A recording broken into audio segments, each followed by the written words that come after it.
चलो भाई देखो, जब भी तुमसे नंबर ऑफ रिफ्लेक्सिव रिलेशन पूछेगा, ठीक है, तो रिफ्लेक्सिव रिलेशन क्या होता है ये सब तुम पिछले लेक्चर में देख चुके हो।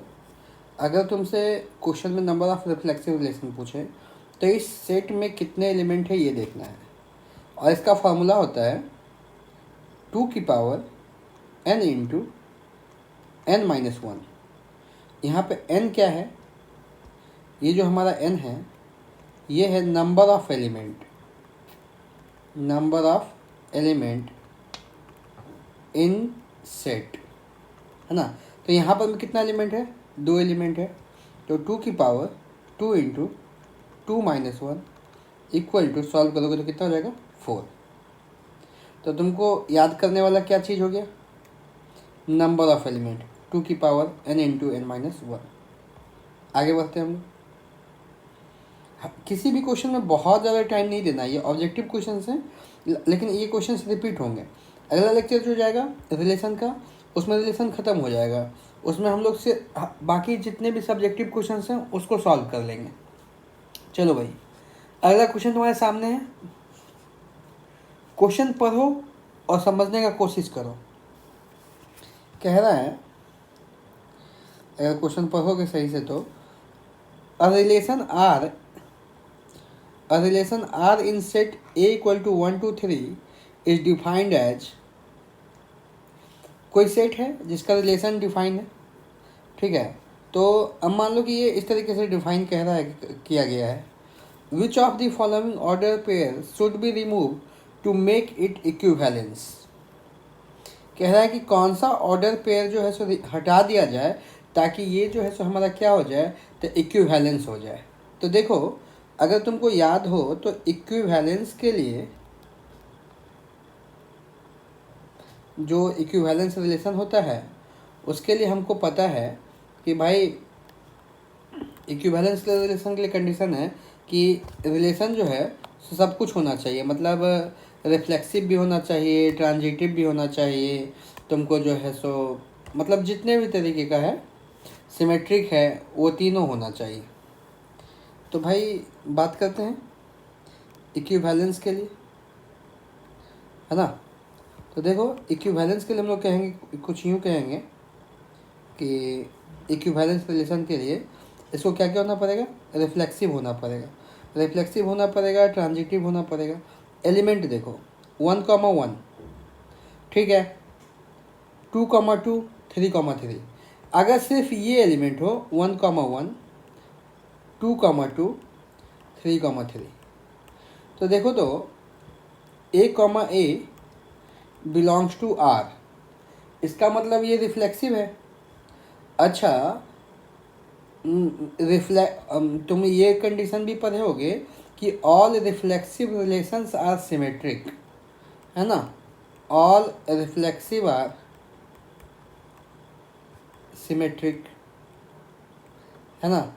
उसके बाद ये भी पढ़े होगे पिछले लेक्चर में, ऑल रिफ्लेक्सिव आर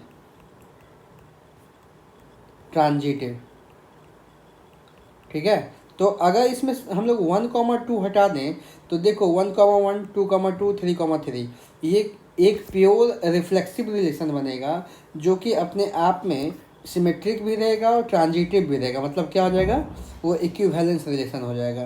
तो कौन सा एलिमेंट हटाओगे, तो 2,2 हटाओगे, ठीक है।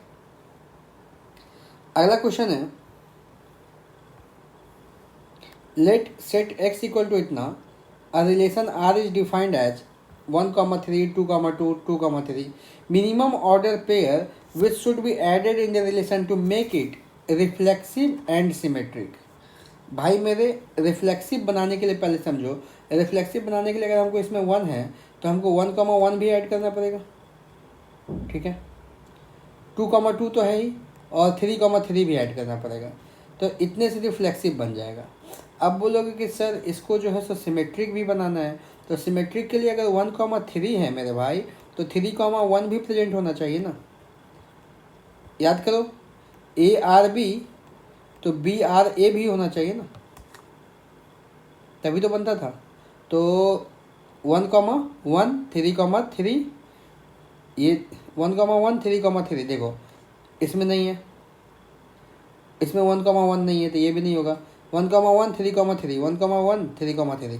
अच्छा और एलिमेंट देखो 1,3 है तो 3,1 भी होना चाहिए, ये भी मैच खा रहा है। अच्छा 3,2 है भाई, 3,2 है तो अगर सिमेट्रिक होना है तो 2,3 भी होना चाहिए, जो कि इसमें।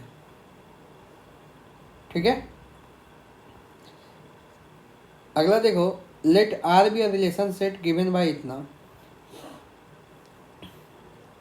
a equal to B minus two और b इज ग्रेटर देन 6। इसी चीज़ को ध्यान से समझना है, सब्जेक्टिव क्वेश्चन में भी कुछ अलग नहीं होगा, यही सब चीज़ें होंगी। a equal to B minus two, choose the correct relation.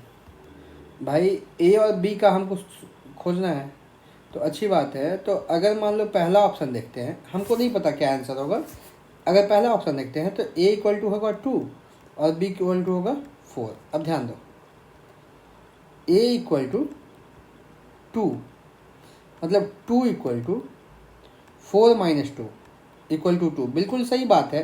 लेकिन यहाँ पे देखो b इज ग्रेटर दैन 6, तो भाई ये जो सेकंड वाला एलिमेंट है a कॉमा b, जो सेकंड एलिमेंट होगा वो b होगा, तो ये तो ऐसे ही ख़त्म हो गया। अच्छा अब बोलोगे सर ये वाला 3,8, तो देखो भाई 3 इक्वल टू 8 माइनस 2 कभी इक्वल टू आएगा क्या? नहीं आएगा। 6 इक्वल टू 8 माइनस 2, ये वैलिड है, देखो ना। अच्छा ये भी वैलिड नहीं है, तो कौन सा हो जाएगा मेरे भाई? Option C. आगे बढ़े, अगला क्वेश्चन फिर उसी तरीके से, x comma Y X square plus Y square is less than equal to 4 is a relation on Z. कोई एक रिलेशन है जेड पे, तो हमको बोल रहा है कि बताओ वैल्यू क्या क्या हो सकता है। अच्छा X comma Y belongs to Z, इस जेड का मतलब होता है इंटीजर। ठीक है, तो तुमसे पूछ क्या रहा है, द डोमेन ऑफ आर, मतलब जैसे हम लोग इसको ऐसे लिखेंगे ना, X square plus Y square is less than equal to 4, तो मान लो हो सकता है कि 0,0 एक वैल्यू हो, एक वैल्यू 1,0 हो, एक वैल्यू 0,1 हो, है ना, ऐसे करके लिखेंगे ना। तो ये जो पहला वाला एलिमेंट होता है, ये वाले जो एलिमेंट होते हैं, कहने का मतलब ये हुआ a comma B belongs to R, है ना, तो ये ए आर बी ये वाला हमारा डोमेन होता था। ठीक है, तो इसका मैक्सिमम और मिनिमम वैल्यू देख लेते हैं। तो मेरे भाई एक बात ये है कि अगर हमारा y को 0 रख दो तो x हमारा एक्स स्क्वायर हमारा लेस देन इक्वल टू 4 हो जाएगा। इसका मतलब ये देखो कि x हमारा क्या क्या हो सकता है, तो x हमारा 2 हो सकता है, 1 हो सकता है, 0 हो सकता है, तभी तो लेस देन इक्वल टू होगा, -1 हो सकता है, -2 हो सकता है, नहीं इसके बीच में कुछ भी रखो। अब तुम अगर बोलोगे सर ये वाला लेते हैं -1,0,1, तो भाई डोमेन मिनिमम से मैक्सिमम वैल्यू देखना है ना, ये ए वाले के लिए, तो ये हो जाएगा इसके लिए। y को 0 कर दिए, y इक्वल टू 0 कर दिए, और उसके बाद देख लिए कि कहाँ से कहाँ तक हो सकता है, तो आता है X square is less than equal to 4, तो हमको पता है इसको इनइक्वालिटीज़ में भी सॉल्व कर सकते थे, is less than equal to 0, तो x plus 2 x minus 2 is less than equal to 0, तो x बिलोंग्स टू -2 से 2, तो इसके बीच में कौन सा इंटरवल हो गया मेरे भाई? यही तो है। अगला क्वेश्चन पे आते हैं,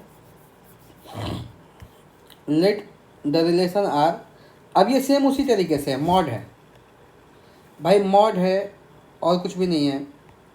कह रहा है कि x हमारा क्या है, 12 से छोटा है। अच्छा let the relation R in set A, जिसमें x हमारा 0 से बड़ा है और 12 से छोटा है, is given by a comma B, mod of a minus B is multiple of 4, बहुत अच्छी बात है। Then the equivalence class containing 1, जो कि 1 को कंटेन कर रहा होगा। देखो मेरे भाई, दो नंबर का जब डिफरेंस कर रहे होंगे तो उस दोनों का डिफरेंस जो है सो 4 का मल्टीपल हो। अगर तुम ये एग्जांपल देखते हो तो मान लो for example a equal to 0 और b इक्वल टू 1, तो मेरे भाई 0 माइनस 1 तो 1 आएगा मॉड में, तो ये तो नहीं होगा। तुम इसको देखो, इसमें तुम 1 को लो, 5 को लो, 9 को लो, जिस अगर मान लो a इक्वल टू 1 मानते हो, b इक्वल टू 5 मानते हो, तब भी a minus B equal to -4 होगा, जो कि मल्टीपल ऑफ 4 है। अगर तुम 9 माइनस 1 लोगे तब भी मल्टीपल ऑफ 4 है, 9 माइनस 5 लोगे तब भी मल्टीपल ऑफ 4 है। तो तुमको ये चीज़ देखना था इसमें। लेकिन इसमें तुम देखो 5 माइनस 1 पे तो ठीक है, लेकिन 5 माइनस 2 पे नहीं होगा। ठीक है, तो इसलिए हमारा इसमें क्या आंसर हो जाएगा मेरे भाई, ये हो जाएगा।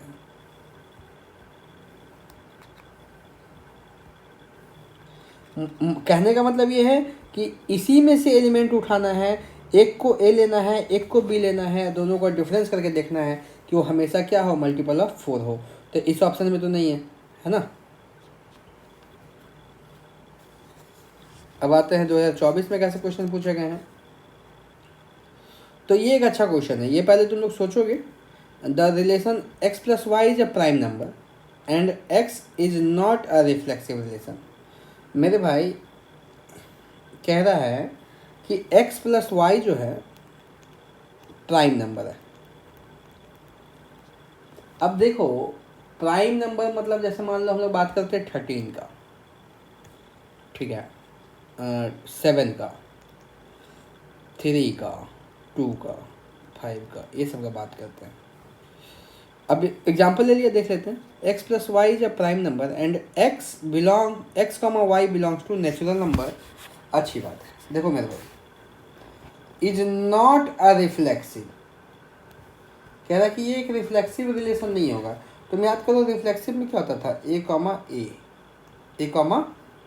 मेरे दोस्त अगर 5 है तो 5 मान लो 3 प्लस 2 से बना होगा, दोनों नेचुरल नंबर है, तो 3 कॉमा 2 ये भी 5 बनाएगा और 2 कॉमा 3 ये भी 5 बनाएगा, है ना। खैर हमको रिफ्लेक्सिव चाहिए, ये तो सिमेट्रिकल हो गया, हमको रिफ्लेक्सिव चाहिए। तो भाई मेरे रिफ्लेक्सिव के लिए तो अगर तुम पहला एलिमेंट भी उठा लो तो 1 प्लस 1 बना तो रहा है प्राइम नंबर, क्या दिक्कत है ना। तो ये स्टेटमेंट क्या हो जाएगा, फॉल्स हो जाएगा। जबकि सेकेंड पर होगे the 2n is a composite for all natural number n। तो भाई 2n तो कंपोजिट नंबर होता ही है, तो ऑप्शन डी हो जाएगा आंसर। सेम इसी तरीके से वही क्वेश्चन है, वैसा ही कुछ। बाइजेक्टिव रिलेशन अभी हम लोग नहीं पढ़े हैं, इसको जब हम लोग बाइजेक्टिव पढ़ेंगे उसके बाद करेंगे, इस क्वेश्चन को भी रहने देंगे।